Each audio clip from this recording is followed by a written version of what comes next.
홍쌤, 그럼 JYP에 입사하려면 어떤 스펙이 필요할까요? 실제로 이런 그 회사들이 제가 아까 공채 가짓수는 많다, 직무는 다양하다 이렇게 얘기했지만 규모가 그다지 크게 채용이 흘러가진 않을 거예요. 그래서 이 학생도 이제 최종 그 면접장까지는 이제 올라갔던 학생인데 국숭사단 출신이고요. 그다음에 전공은 이제 미디어 쪽으로 전공을 했어요. 근데 이 학생 같은 경우에는 마케팅 회사에서 이제 SNS 마케팅 관련된 프로모션을 진행했던 경험과 또 미디어 기자 활동 뭐 이런 것들이 좀 있었기 때문에 네. 그 산업에 대한 관심도로 전공과 기타 대외 활동들을 많이 해서 그 자리까지는 올라갔었던 것 같습니다. 네. 네. 자, 이번엔 기업에 대해 좀 더 깊숙이 알아보도록 하겠습니다. 핫한 키워드로 기업을 저격해보는 시간이죠. 상국이형. 네, 키워드로서 기업을 저격하도록 하겠습니다. 꾸기의 해시태그! 자, 첫 번째 해시태그 보도록 하겠습니다. 짜잔! 샵 JYP식 케어, 샵 끝까지 간다입니다. 우리 가수들을 보면 대부분 자기의 색깔을 갖고 있는 편이 많은데요. JYP는 이상하게도 모든 가수들이 약간 JYP스럽다라는 느낌이 많이 드는데 그만큼 우리 JYP의 교육이 그 뿌리 깊이 박혀 있다고 합니다. 그래서 우리 이들의 관계도 근데 그 대신에 끈끈하고 대표와 또 직원 간의 사이가 친밀하다고 합니다. 네. 이 각자가 하는 음악은 굉장히 다른데 이 트레이닝 시스템이 아무래도 체계적으로 있다 보니까 이 발성이라던가 혹은 노래 부르는 데 있어서 굉장히 유사성을 띠고 있거든요. 네. 그래서 이렇게 음악을 듣다 보면 JYP 노래구나라는 게 공기 반 소리 반 뭐 이런. 약간 뭐 그렇게들 다들 표현을 하는데 네. 이런 케어를 좀 더 구체적으로 알아보고 싶은데요, 전쌤. 데뷔부터 은퇴까지 이제 어떻게 보면 박진영 씨의 영향권 아래에서 계속 활동을 한다라고 보면 될 텐데 심지어 이제 성교육까지도 해준다고 합니다. 인성 같은 거 상당히 또 중요시하고 JYP하고 어떤 결별을 할 때 어떤 불협화음을 들어본 적이 거의 없습니다. 원더걸스의 소희 씨 같은 경우는 연기자의 길을 걷겠다라고 하자 이 JYP 측이 연기 쪽에 적합한 소속사를 직접 알아봐줬다라고 하고요. 선미 씨 같은 경우도 이제 미국 활동하면서 원더걸스에서 탈퇴를 했음에도 불구하고 끝까지 이제 관리를 해줘서 최근에는 뭐 대세 중에 대세로 거듭나고 있잖아요. 네. 그만큼 그 박진영 씨와 소속 가수들의 관계 정말 끈끈하고요. 가족적인 분위기 안에서 박진영 씨의 어떤 스타일이 확고한 그런 좀 삶을 살아가지 않나 이렇게 분석이 됩니다. 네. JYP의 색이 묻어난다는 게 한편으로는 좋은데 이 자기 색깔이 중요한 연예인으로서는 좀 단점이 될 수도 있지 않을까 이런 생각도 좀 드는데요. 회사도 마찬가지지 않을까라는 생각이 드는데 어떨까요, 홍 쌤? 그러니까 장단이 같이 있는 것 같아요. 우리가 3대 기획사라고 하면 SM, YG 그리고 JYP를 우리가 떠올리잖아요. 그런데 우리가 뭐 싸이의 노래를 들으면서 양현석이 떠오르는 건 아니고 또 소녀시대 노래를 들으면서 이수만 사장이 떠오르는 건 아니지만 이 JYP는 실제로 그런 아티스트를 실제로 관장하고 그다음에 그 영향력이 놓여져 있다. 이게 좋을 때도 있지만 단점도 있는 부분은 뭐냐면 SM이라든가 YG, 그 JYP를 봤을 때 음악의 그 재생 패턴을 한번 분석을 해봤다고 해요. 그런데 SM이나 YG 팬들은 소속사 여러 가수들의 음악을 좀 다양하게 같이 듣는 편인데 JYP 같은 경우에는 한 가수의 음원만 골라서 듣는다는 분석이 나왔거든요. 그러니까 이런 부분들이 좀 문제가 될 때도 있죠. 그러다 보니까 2011년도 이후 한 차례 회사가 좀 위기를 맞이했어요. 근데 이 부분은 최근에는 박지원 대표 본인도 똑같이 그러니까 블라인드 테스트를 하는 거죠. 그래서 음원 관련돼서 내가 대표니까 꼭 이 음악이 사용되는 것이 아니라 다른 작곡자들의 음악과 동등하게 평가를 해서 음원이 셀렉션이 되고 또 본인 음반 내는 그 과정에서도 예산 과정을 투명하게 해서 공평하게 처리를 한다고 하거든요. 그러니까 이런 부분들을 좀 바뀌면서 2015년 이후 다시 저희 실적이 좋아지고 있다. 그렇게 보시면 될 것 같습니다. 네. 다음 해시태그 보겠습니다. 네, 다음 해시태그 보도록 하겠습니다. 짜잔! 짜잔. 샵 입사보다 어려운 데뷔. 샵 사람이 먼저다입니다. 앞서 우리 뭐 JYP식 뭐 케어를 많이 말을 했는데 뭐 모르시는 분들은 뭐 다 알아서 뭐 JYP에서 뭐 데뷔를 해줄 거다라고 생각하는데 절대 그렇지 않습니다. JYP 같은 경우에는 만족할 때까지 실력은 물론 인성까지 갖춰야지 데뷔를 시켜준다고 합니다. 네. 그 JYP 연습생 훈련이 정말 힘들다는 얘기를 좀 종종 들은 것 같은데 어느 정도인가요, 전쌤? 일단 JYP 같은 경우는 본인 스스로에게도 굉장히 엄격해요. 그래서 365일 같은 시간에 일어나고 또 아침 식단 조절하고 몇 시에 일어나요? 6시인가 7시였는데 제가 정확히 기억은 안 나지만 클럽에서 그것은 놀고도 전날 술을 먹더라도 그것은 자신과의 약속이라 꼭 지키려고 한다라는 인터뷰를 본 적이 있거든요. 그러니까 본인에게 그 정도 철저하니 연습생들에게는 얼마나 그 기준이 좀 혹독할까라는 생각을 해보는데 JYP는 뭐 연예 기획사들 중에서도 연습생 트레이닝이 굉장히 또 빡세기로 유명을 합니다. 그래서 노래, 춤, 연기, 외국어도 또 기본적으로 가르치고요. 독서교육, 인성교육, 아까 말씀드린 대로 성교육도 합니다. 그래서 하나의 어떤 스타로 발돋움하기 위해 갖춰야 할 모든 것들을 좀 가르치고 있다라고 보시면 될 것 같고 학교 내신 성적이 일정 이하로 내려가면 성적을 회복할 때까지 연습을 시키지 않는다고 합니다. 그러니까 성적 또한 굉장히 중요하게 보고 있다라는 거고요. 그다음에 연습생이 뭔가 잘못하면은 고향집으로 돌려보내서 반성을 하고 올라오라고 할 정도로 이건 뭐 거의 부모님 수준으로 그렇게 케어를 하고 있습니다. 반성을 했는지 안 했는지는 어떻게 알아요? 좀 지켜봐야 알겠죠. 네. 부모님 입장에서 좀 안심이 될 수 있어요. 아, 예리한 질문입니다. 예.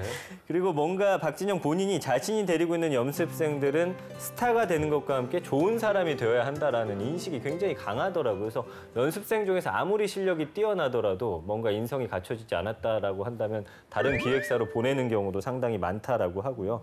그리고 기본적으로 최소 고등학교 졸업 자격은 취득할 것을 권유받는다라고 하죠. 그래서 사나하고 모모 같은 경우는 일본에서 학교를 다녔는데도 불구하고 이 고등학교 졸업 자격 시험을 통과를 했고 쯔위 역시 대만에 귀국을 해가지고 중학교 검정고시를 통과하고 한국의 그 예술고등학교를 진학할 정도로 외국인들이 우리나라에 왔음에도 불구하고 돌려보내서 그 학업을 마치게 한다든지 대단하네요. 네, 이런 것들 아주 철저하게 하고 있어서 글쎄요 나중에 지나고 봤을 땐 본인에게 도움이 되겠지만 연습생들 입장에서 하는 그 과정 안에서는 굉장히 힘들어한다 이런 소리를 들었습니다. 네, 이렇게 힘든 만큼 더 크게 성공할 수 있는 것 아닌가 싶기도 한데요. 대부분의 엔터테인먼트 회사들이 이런 노력들을 다 하고 있단 말이에요. 아, 네. 홍쌤, 한류를 이끄는 데 있어서 이런 국내 엔터사들의 미래를 어떻게 전망할 수 있을까요? 그러니까 저는 JYP가 그렇게 인성교육까지 강화시키는 부분이 아주 좋은 것 같아요. 예. 그러니까 왜 그러냐면 예를 들어 그 10대 후반이잖아요. 주로 이렇게 많이 연습을 할 시기가. 그러면 아무래도 성인은 아니고 또 덧대어서 급격하게 내가 스타가 되게 되면 또 스포트라이트를 받게 되니까 뭐 시쳇말로 좀 거만해질 수도 있고 또 그러다 보면 또 방탕하고 유흥한 생활 연예 기사들을 보면 이제 사건 사고들이 매번 터지잖아요. 그러면 회사 입장에서는 이 친구를 통해서 이제 굉장히 많은 투자를 했는데 한 번에 그런 구설수에 오르는 스캔들 때문에 모든 것들이 무너져 내릴 수도 있기 때문에 기업 입장에서는 또 리스크 관리를 하는 거고 또 개인 입장에서도 젊은 친구들에게 좋은 그런 교육 서비스도 같이 진행을 하고 있지 않을까. 그러면 이런 것들이 더 안정적인 회사의 성장을 가늠할 것 같아요. 그러니까 제조업체들이 연구 개발에 투자를 하듯이 대형 기획사들은 이런 아티스트의 인성까지 투자를 하고 있는 거죠. 그리고 저는 이 K-팝이라는 부분 그리고 이제 아이돌이라는 건 이미 하나의 장르로 자리매김 됐잖아요.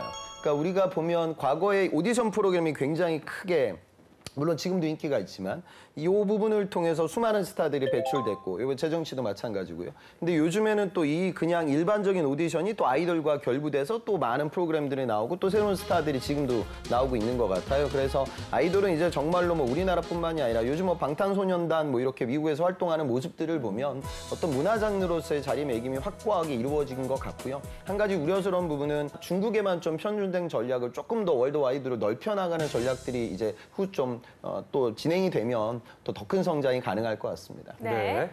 자, 지금부터 학생들의 궁금증을 해결해 보도록 하겠습니다.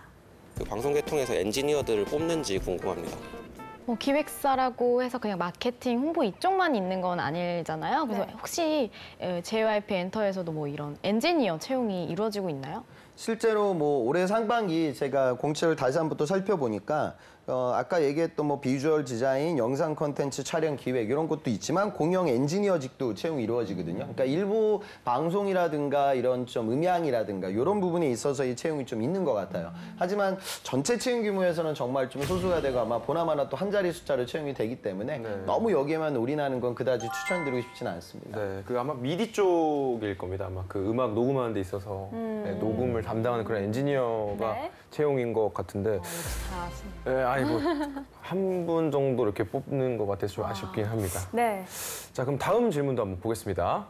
엔터 업계에 진출하려면 다양한 스펙을 쌓아야 할 것만 같은데 어떻게 해야 될지 감이 잘 안 잡혀서 네, 궁금합니다, 그게. 좀 엔터 업계 하면 다양한 경험을 왠지 해야 될 것 같은 기분이 드는데 외국어 이런 걸 중점으로 보나요? 아니면 조금 더 다양한 스펙이 필요한가요? 세 가지로 요약될 것 같아요. 그러니까 첫 번째는 우선 컨텐츠를 알아야겠죠.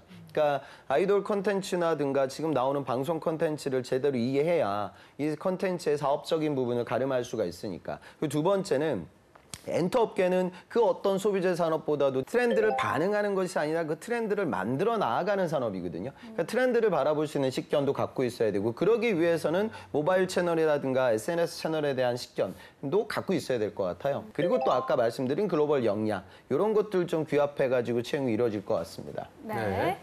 자, 이번엔 실제 면접 상황을 재현해 보도록 하겠습니다. 상국이 형. 네, 우리 또 실제 면접을 한번 보도록 하겠습니다. 우리 JYP에 우리 연예인들이 생각보다 많이 있는데 그중에 누가 가장 경쟁력이 있는 것 같습니까?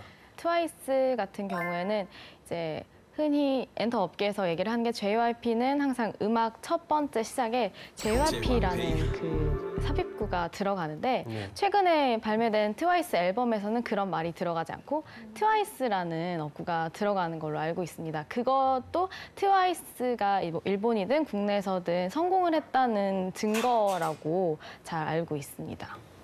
우리 엔터테인먼트가 요즘에 뭐 업계 현황이 뭐 좋은 데도 있고 안 좋은 데도 있는데 앞으로의 발전 계획은 어떻게 될 것 같습니까? 우리나라가 아이돌 산업에서는 가히 독보적이라고 얘기할 수 있는데 좀 우후죽순으로 생겨나는 그런 의견도 있긴 있지만 다른 그런 기업들도 요새 동남아 시장에도 많이 눈을 들이고 있고 엔터 업계도 충분히 이쪽 동남아 시장 쪽이 블루오션이라고 생각합니다. 그래서 국내도 중요하고 뭐 일본이나 중국 이쪽도 충분히 차근차근 성장해온 산업이기는 하지만 동남아 쪽으로도 좀 시선을 돌려보면 엔터 업계가 충분히 성장할 수 있지 않을까 생각합니다. 그 민주학생 뭐 항상 그렇듯이 또박또박 면접 잘 하고 있는데요. 아까 그 트와이스 관련된 이야기는 오는 구직자들에게 많이 하기 때문에 트와이스가 너무 좀 겹칠 것 같다라고 하면 물론 트와이스의 존재감도 표명을 하되 이 제3의 트와이스에 대한 어떤 안목을 보여줄 수 있게끔 지금은 좀 지명도가 떨어지지만 향후 발전 가능성 있는 아티스트를 좀 같이 얘기해 보면 이야기가 조금 더 풍부해질 것 같고요.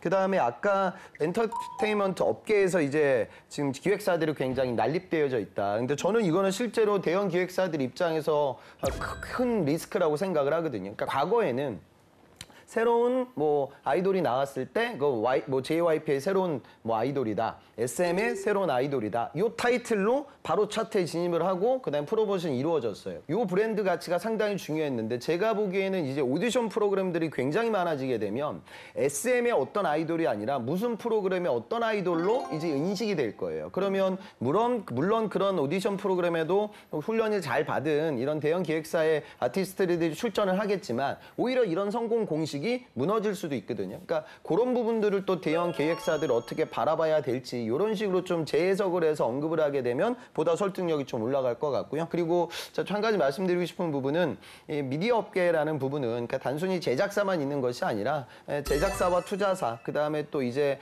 미디어 컨텐츠를 잘 활용하는 그런 유통이라든가 마케팅 전략 방안으로도 쓰이거든요. 그래서 연예기획사를 도전하는 친구들이 뭐 예를 들어 화장품 회사의 마케팅 직군으로도 도전이 가능하고 패션 직군의 상품 기획 직군으로도 도전이 가능하다. 그래서 아무래도 채용의 규모가 조금은 좁은 편이기 때문에 넓게 좀 타겟을 바라보면 어떨까 그런 생각도 듭니다.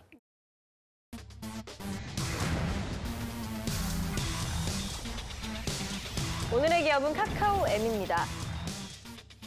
1978년 서울음반으로 설립, YBM 시사 영어사의 자회사로 언어 학습 테이프를 제작했습니다. 이후 2004년 국내 최초 음악 포털 서비스인 멜론을 론칭, 국내 최초 스마트폰 음악 스트리밍 서비스를 시작하면서 엔터사로 발돋움했습니다. 2008년 로엘 엔터테인먼트로 상호를 변경, 2016년 카카오가 최대 주주가 되면서 2년 뒤 뮤직, 멜론, 미디어의 첫 알파벳 M을 심볼로 한 카카오엠으로 재탄생했습니다. 카카오엠은 아티스트 육성부터 콘텐츠 제작, 마케팅 및 매니지먼트를 통합적으로 지원하는 기업인데요. 페이브, 크래커, 스타쉽, 플랜 A 엔터테인먼트와 문화인, ENT 스토리, BH 엔터테인먼트 등 7개 레이블 체제를 통해 아이유, 이병헌, 김태리, 공유, 유연석 등 100명이 넘는 스타들이 소속. 기존의 종합 음악 기업에서 K컬처 전체를 대표하는 종합 콘텐츠 기업으로 성장했습니다. 네, 오늘 기업 카카오엠은 연예계에서 인지도가 좀 있기는 하지만 일반적으로는 어떤 기업인지 구체적으로 아는 분들이 많지 않을 수도 있을 것 같아요. 형우 씨와 또 개인적으로 연관이 있잖아요. 네, 저는 사실 데뷔 준비를 여기서 한 1년 정도 있었던 적이 그리고 되게 잘해줬어요? 그때 당시에는 잘 안 해준 것 같은데요? 아니 근데 되게 좋은 회사예요. 일단 저 데뷔는 다른 데서 이제 했는데 여기서 만난 분들하고 어쨌든 연이 돼서 지금까지도 이제 이 생활, 가수 생활을 하고 있고요. 그리고 데뷔 앨범 자체가 이제 멜론에서 유통을 전 하고 거의 전 CJ E&M 쪽이 아니라 멜론 쪽이 유통을 저희 많이 해가지고 되게 깊죠. 자주 제 집처럼 다니기도 했고 지금도 이제 아는 분들 뵈러 많이 놀러 가기도 하고 그러는데 저는 로엔 엔터테인먼트라는 이름이 더 친숙한데 최근에 이제 카카오엠으로 바뀐 걸로 알고 있습니다. 유겸 학생 뭐 들어보신 적 있으신가요? 네, 저도 로엔 엔터테인먼트랑 멜론은 알고 있었는데 그죠? 카카오엠으로 들어본 거는 이번이 처음이에요. 네, 최근에 그렇게 바뀌었다고 상국이 형 들어보신 적 있으세요? 이거 저도 로엔은 들어봤는데 이게 그죠? 카카오 M이라니까 또 멜론은 되게 유명하잖아요. 근데 멜론이 네. 사실 여기 건지도 몰랐어요. 아, 네. 그래서 차라리 카카오 엔터로 하는 게 낫지 않았을까. 카카오 M 하니까 왠지 그 모바일 느낌이 그냥 좀 나고 엔터 느낌이 안 나가지고 약간 포지션이 이름이 좀 애매한 것 같아요. 카카오가 네. 대주주가 되면서 네. 그런 걸로 알고 있는데. 네, 그럼 이 시간 카카오 M에 대해서 조금 더 자세히 알아보도록 하겠습니다. 빅데이터부터 살펴볼까요? 전쌤? 지난 1년간 카카오 M에 관해서 한 8,400여 건밖에 언급이 안 됐습니다. 어떤 회사의 규모라든지 그런 기업의 크기에 비해서 아직 많이 알려지지 않은 것 같아요. 오히려 아까 말씀해주신 멜론이라든지 이 로엔 엔터테인먼트에 대한 언급량이 훨씬 더 많았고요. 네. 역시나 연관어 1위도 멜론이었고 2위가 여기 소속 가수인 아이유였는데 상위 50개 연관어 안에 사실 연예인 이름이 아이유밖에 없더라고요. 그러니까 그 외에 이제 수많은 연예인들이 카카오 M 소속이라는 걸 많은 분들이 아직은 모르고 있지 않나. 그러니까 2016년에 최대 주주가 됐지만 그러니까 개별적인 브랜딩은 잘 해왔지만 카카오 M이라는 회사를 굳이 홍보하고 있지는 않은 것 같습니다. 그 외에는 이제 종목, 코스닥, 주가라는 단어 볼 수 있고요. 또 라이벌사인 CJ라는 연관어 볼 수 있고 음악이나 컨텐츠, 플랫폼, 음원, 가수, 아이돌 이런 단어들로서 지금 카카오 M이 표현이 되고 있습니다. 네, 그렇다면 카카오 M은 채용을 어떻게 하고 있을까요, 홍쌤?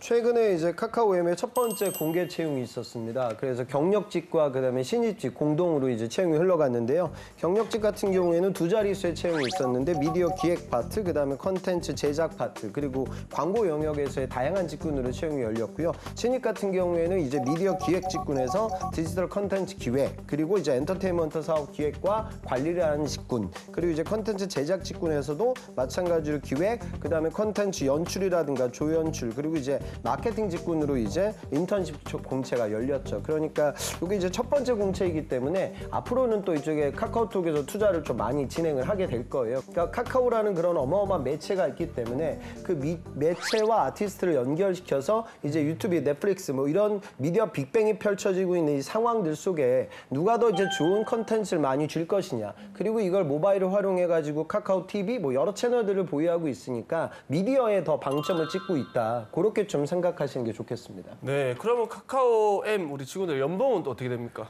네, 잡플래닛이 올해 2월에 공개한 자료를 보니까 평균 연봉 6,834만 원입니다. 사원이 3,152만 원, 대리가 4,149만 원, 그리고 과장이 4,829만 원, 차장이 5,462만 원, 그리고 부장은 7,860만 원을 받고 있습니다.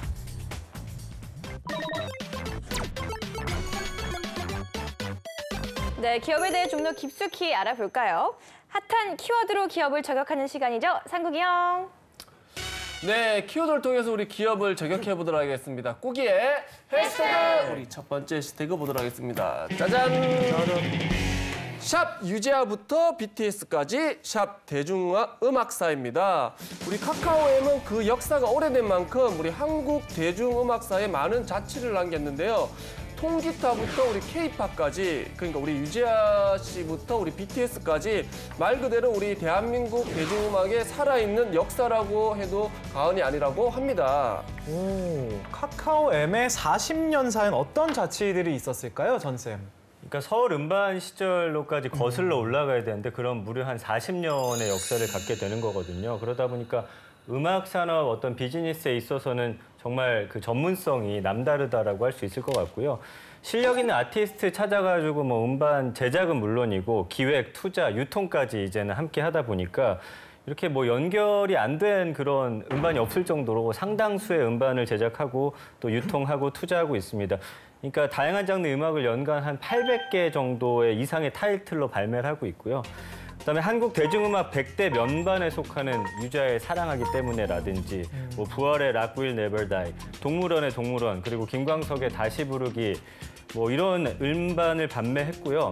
2017년에는 방탄소년단과 하고 아이유의 그 정규 앨범, 그리고 윤종신의 싱글 앨범 존니, 그리고 정말 큰 히트가 있던 볼빨간 사춘기 이런 앨범 같은 것들을 투자하고 또 유통시키는 역할까지 했습니다. 그러니까 정말 음악 콘텐츠 비즈니스의 어떻게 보면 강자라고 볼 수가 있겠죠. 여기다가 이제는 또 K-팝에까지 관여를 하고 있는데 그 뉴미디어 브랜드 원더K라는 이 회사를 통해서 이제 K-팝을 전 세계에 알리는 역할까지 하고 있고요. 지금 글로벌 K-팝 채널로 카카오 M이 보유한 어떤 콘텐츠나 기획, 제작 능력을 통해서 이 다양한 K-팝 관련 콘텐츠들을 제작해서 세계로 또 발매하고 있는 상황입니다. 사실 글로벌 K-팝 대표 브랜드라고 이제는 보셔도 될 것 같습니다. 카카오엠의 역사가 길다고는 했는데 사실 엔터사만큼 변화가 많고 또 빠른 기업이 없잖아요. 또 취준생들이 지원하려는 업계의 변화를 잘 캐치하려면 어떻게 하는 게 좋을까요? 그러니까 모바일 단에서 지금 카카오가 두려워하는 파트는 지금 우리나라 네이버도 그렇고 카카오도 그렇고요. 유튜브의 경쟁력이 워낙 커지고 있어요. 그래서 이런 모바일 채널에서 미디어 영상을 관련된 플랫폼 시장을 이미 유튜브가 쥐고 있고요. 그다음에 이제 우리가 집에서 TV를 보는데 이제 과거에 이제 IPTV만 보는 것이 아니라 넷플릭스가 이제 국내에서도 이미 미주시장을 다 석권했고 이쪽으로 들어오고 있고 넷플릭스는 아시겠지만 자체 영화 제작 자체를 합니다. 그리고 퀄리티가 어마어마하고 최근에 우리나라에서도 뭐 그런 드라마가 지금 나오고 있는데 그 제작 비용은 일반 공중파 제작 비용의 몇 배가 넘거든요. 그러니까 이제는 이런 공룡들 싸움들 속에 우리나라 시장을 쥐고 있었던 카카오가 굉장히 두려워지는 거죠. 그러니까 제가 보기에는 아마 이 시장을 사수하기 위해서 여러 가지 노력들을 하고요. 그게 바로 이제 엔터테인먼트가 될 것 같아요. 그러니까 넷플릭스가 쥐고 있지 못하는 그런 기획사들의 아티스트의 힘을 활용해가지고 앞으로 다양한 미디어를 아마 제작할 것 같습니다. 그리고 그걸 활용해가지고 앞서 말씀드린 구글, 다시 말해 유튜브와의 경쟁, 그리고 넷플릭스와의 경쟁, 아니면 상호 협업, 뭐 이런 좀 빅뱅이 이루어지고 있고요. 그래서 이 파트는 꼭 여러분들이 미디어를 좀 도전하는 친구들 말고 IT를 도전하는 친구들도 좀 같이 알아야 될 메가 이슈가 아닐까 그렇게 판단됩니다. 네, 제가 개인적으로 생각해 볼 때는 정말 이 멜론이라던가 여기서 이 원더K라고 하죠. 이런 유통을 거치지 않은 가수를 찾기가 더 힘들 정도로 너무 많더라고요. 그래서 아까 전 쌤이 말씀하셨던 원더K 가시면은 이제 가수 조영우 씨라고 찾아볼 수가 있는데 네, 겸사겸사 말씀드렸고요. 다음 해시태그 보도록 하겠습니다. 네, 양상국 유튜브 또 겸사겸사. 자, 다음 해시태그 한번 보도록 하겠습니다. 예. 샵 식구끼리 샵 라이벌은 넷플릭스입니다. 우리 앞서 카카오엠이 여러 엔터사와 함께 레이블 체제를 구축하고 있다고 했는데요. 그러다 보니까 우리 가수, 배우는 물론 기획, 제작 인력까지 몽땅 한 식구가 돼가지고 무엇이든 다 제작을 할 수 있다고 합니다.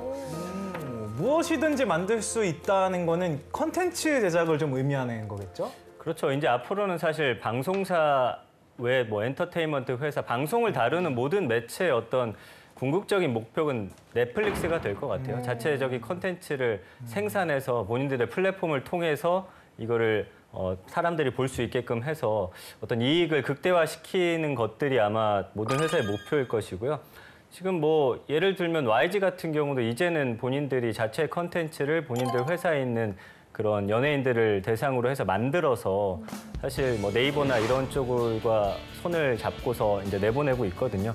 그러니까 지금 카카오 M이 유리한 건 이 안에 소속된 배우들이 진짜 우리가 이름만 얘기했을 때 진짜 연기 잘한다라는 배우들은 거의 다 속해 있더라고요. 뭐 예를 들면 이병헌 씨, 한지민 씨, 한효주 씨, 김고은 씨, 공유, 공효진, 전도연, 김태리 씨 다 카카오 M 소속이고요. 뭐 다 합치면 100명이 넘는 소속 배우를 거느리고 있습니다. 사실 이 배우들만 가지고도 엄청난 그런 영화라든지 드라마를 제작할 수 있는 그런 환경이 됐거든요.